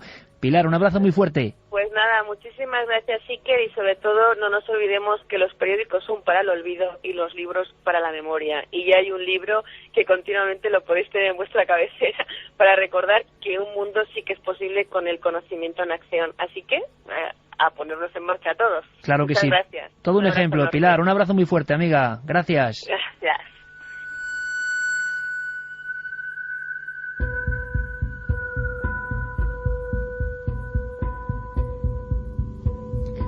Todo un ejemplo, ¿eh? Todo un ejemplo.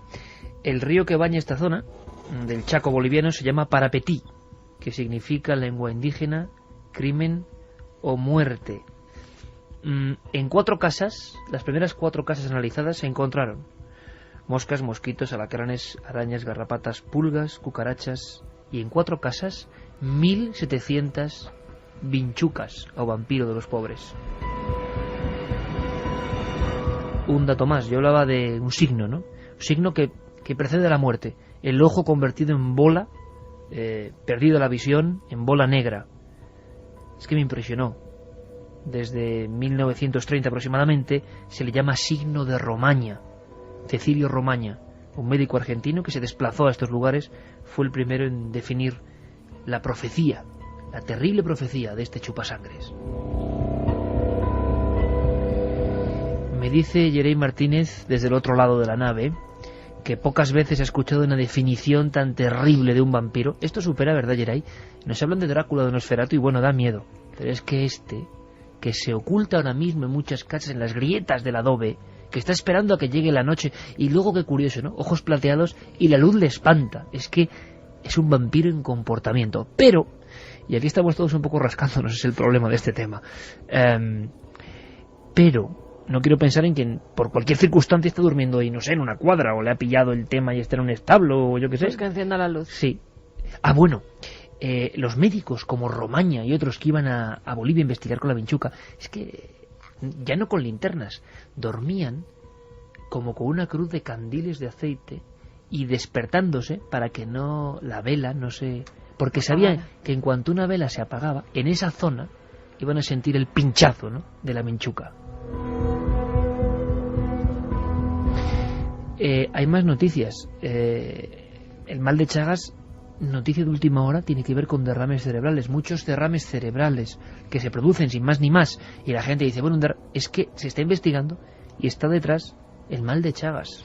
Y están detrás también médicos españoles, Francisco Javier Caro D'Artal, del Departamento de Neurología del Hospital Virgen de la Luz de Cuenca, y también Joaquín Gascón, del Centro Internacional de Barcelona para la Investigación Sanitaria del Hospital Clínico de Barcelona. Pues han llegado a una conclusión que es una de las causas de los crecientes derrames cerebrales que hay. Eso que contaban en el libro, que contaba nuestra invitada y que tú hacías al principio mención de ello, de que iban por la calle y de repente caían. Fulminados. Pues derrames cerebrales, muchos de ellos producidos por este mal, por este bicho, por esta vincha, que es terrible. Además, fíjate, dice que cada año aparecen 220.000 nuevos casos y que la enfermedad causa la muerte a unas 14.000 personas. Que en Estados Unidos ya hay unos 300.000 latinoamericanos infectados. Pero no solo eso, hay un estudio realizado en Barcelona que dice que un 3,4% de 1.350 mujeres latinoamericanas embarazadas estaban infectadas, así como un 7,3% de los bebés nacidos de esas madres infectadas. En fin, la historia de una enfermedad que tiene un símbolo terrible, pero para inquietante. Vamos a hacer una lista un poco... sí, pero real, absolutamente real. Lo que pasa es que, como decíamos, la mirada es lo que cambia. A veces hemos pensado, los parásitos. A mí mucha gente me dice, ¿no? Esto no es misterioso. Caramba, no es misterioso, depende de cómo lo mires, amigo. No es misterioso, depende de cómo lo mires, porque la naturaleza es muy misteriosa y tiene formas muy extrañas. ¿Sabéis que había un bicho que tiene como una especie de gran vejiga, que parece una bota de vino? Parece, cabeza, ¿verdad? Parece un taladro por delante y una bota de vino por detrás que se infla con la sangre nuestra. 6 patas. A mí eso me parece muy misterioso, en fin. Pero es que hay más. Hay más. Mira, te voy a decir primero algunos de estos animales hematófagos. Vampiros reales, podríamos decir. Eso es, sanguijuelas, garrapatas, piojos de los vestidos, ladillas, piojuelos, chinches, pulgas humanas, que no solamente tienen los animales, mosquitos, el jején, el tábano, el mosco excavador de la piel, el arador de la sarna, las tenias intestinales... A mí ese me daba mucho miedo, me acuerdo de pequeño en algún dibujo, de libros de ciencias, ¿verdad? Arador de la sarna. Pues mira, todos estos bichejos hay algunos que producen enfermedades y algunas de ellas muy extrañas. Yo he estado buscando. ¿Y a ti te sonaba la enfermedad de Lyme? Nunca. No, ¿verdad? La he escuchado. Bueno, pues es transmitida por las garrapatas oisodoideos. Son arácnidos, esas garrapatas, son ectoparásitos hematófagos, es decir, que se alimentan de sangre y además son transmisores de numerosas enfermedades infecciosas como el tifus o esta enfermedad de Lyme. Se llama así la enfermedad de Lyme porque la primera vez que se detecta es en la localidad estadounidense de Lyme, que está en Connecticut, y es en el año 1975. Las garrapatas normalmente encuentran un huésped, que puede ser humano perfectamente. Ven si están a gusto en ese huésped y con sus quelíceros perforan la piel. Empiezan a succionar la sangre. El cuerpo, como en el caso de la vincha, se hincha y cuando está lleno, entonces es cuando suelta esos quelíceros y sus patas y ya va a otro huésped. Pero fíjate, la enfermedad de Lyme se caracteriza porque en el lugar donde ha picado esa garrapata empiezan a surgir como una especie de rojez. Lesiones rojas les llaman, sarpullidos, e incluso empieza a abultarse. El paciente comienza a tener unos síntomas muy parecidos a la gripe, es decir, dolor muscular, fiebre, dolor e inflamación de las articulaciones, dolor de cabeza, a veces vómitos.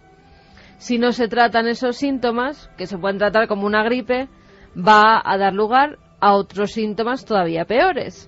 Palpitaciones cardíacas, alucinaciones, parálisis facial, deterioro del lenguaje, visión borrosa, insomnio, desmayos, falta de aliento, pérdida de audición, dislexia e incluso ansiedad.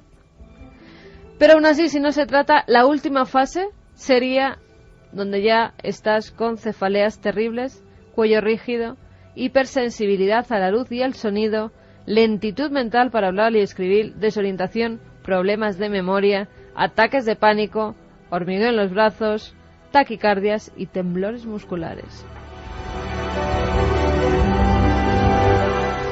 Y hay una serie de dolencias que los médicos saben, los especialistas saben, pero no nos llegan a la gente, o sea, no sabemos, y ocurren, y a veces tienen como protagonista uno de estos parásitos que es como una forma de naturaleza que no acabamos de entender, ¿no? Porque da la impresión de que sirven para poco los parásitos, más que para alimentarse de otros, ¿no? Para ser extraños huéspedes. Pues sí, hay otros, fíjate que a mí me han sorprendido, el piojo de los vestidos. ¿Piojo de los vestidos? Sí, está el piojo de la cabeza, eso que en otros, no sé si ahora en los colegios. Sí, claro, piojo siempre ha habido. Claro, evidentemente. Pues piojos en la cabeza que con los chapús y los peinecitos esos para las liendres se quitaban. Y en los piojos de los vestidos. Estos piojos es una especie parásita que tiene un cuerpo vulvar, sin alas, las patas acaban como una especie de ganchos y también tienen como dientes muy afilados con los que traspasan la piel. Además, una trompa con forma de estilete que retraen dentro de la cabeza cuando no la están utilizando. La hembra del piojo pone los huevos o las liendres en las costuras de la ropa interior o incluso en la ropa de la cama. Tú estás durmiendo y hay un piojo que te está poniendo en la ropa de la cama pues sus liendres, y eso lo que hace es que las crías nacen, aproximadamente tardan una semana, y comienzan desde entonces a chupar la sangre. Con tan solo una semana ya empiezan a succionar. Son transmisores de enfermedades graves, como el tifus. Ya sabéis las características del tifus: fiebre alta, dolor de cabeza, erupción cutánea, escalofríos. Pero la picadura del piojo no es la causante de la infección del tifus ella sola. Son las heces de los piojos que dejan sobre la piel las que rebosan de bacterias, una bacteria que se llama Rickettsia, que cuando el humano se rasca esas picaduras, o sea, extiende las heces por la herida y así facilitan el acceso de las bacterias al interior del cuerpo. Cuando nos pica uno de estos piojos, también lo que puede causar es anemia. Hay personas que empiezan a tener una anemia muy fuerte, no saben de qué es, y han descubierto pues que en su ropa interior han encontrado esos piojos de la ropa. Ha habido algunos reportajes antes, ¿verdad?, de National Geographic o de otros, mostrando estos seres vampíricos reales de cerca, muy de cerca. Y cuando uno ve las imágenes, dice, caramba, aquí sí que están los aliens de verdad, aquí las descripciones son terroríficas, y uno piensa por qué la naturaleza, bueno, pues diseñó estos seres, ¿no?, en las teorías de la evolución. ¿Por qué solo transmiten enfermedades y se aprovechan de otros? Es una cosa que nos parece muy curiosa, muy extraña, ¿no? Sí, además, yo creo que como sensación terrorífica, pocas, muy pocas pueden igualar a ese saber, o sea, porque si no lo sabes, bueno, o sea, bendito sea en cierto sentido ese pobre hombre, esa pobre mujer que va un día por la calle, se queda redonda y no se entera de nada. Pero el día que un médico te dice que llevas un pasajero dentro de tu cuerpo, que ese pasajero es un asesino, que ese pasajero es un asesino que te está literalmente devorando, y si añadimos que te dice que estás desahuciado, ostras, me parece pocos argumentos terribles pueden superar a este. La verdad es que es uno de los peores terrores hechos realidad. Sí, sin duda. Y como es muy desconocido el mundo de los parásitos, yo creo que por eso no hay tanta fobia, porque la gente es que no los ve habitualmente. En otras épocas, por ejemplo, uno de los animales más temidos eran las tenias, o solitarias, que si uno ve su forma, dice, ¿cómo demonios la naturaleza ha hecho esto? Una especie de serpiente que puede llegar a medir 5, 6, 7 metros dentro del cuerpo. Y que las han sacado claro, dentro de los a ocupar todo el intestino, y que la cabeza es como un astronauta con ganchos. O sea, pero ¿por qué la naturaleza ha generado eso para que esté dentro de nuestro cuerpo y se alimente de nosotros? En fin, pues son misterios que todavía no comprendemos muy bien.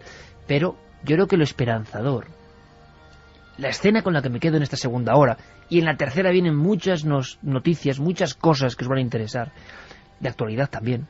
Yo me quedo con ese momento. Hotel de 5 estrellas, departamento del gobierno argentino, oferta para hacer de oro. Le decían, se va a hacer usted de oro, señora, a Pilar Mateo. Y ese hombre que era un médico de esa zona de la Vinchuca, generaciones y generaciones muertas, le convence, ¿no? Parece ser que le enseñó unas fotos y con eso bastó. Unas fotos de lo que estaba pasando en ese lugar del Chaco. Y una mujer vestida de blanco, el ángel blanco, que se va para allí, cambiando su vida, para construir con sus manos paredes y pintarlas y proteger a la gente. O sea, no todo está perdido. Y hay gente que nos acompleja, yo creo que por la grandeza de su gesto, ¿verdad? La verdad. Porque no nos creemos capaces de hacer nada ni por asomo parecido. Ahora bien, la radio a veces también es un bálsamo, ¿eh? Y quizá nuestra misión sea otra.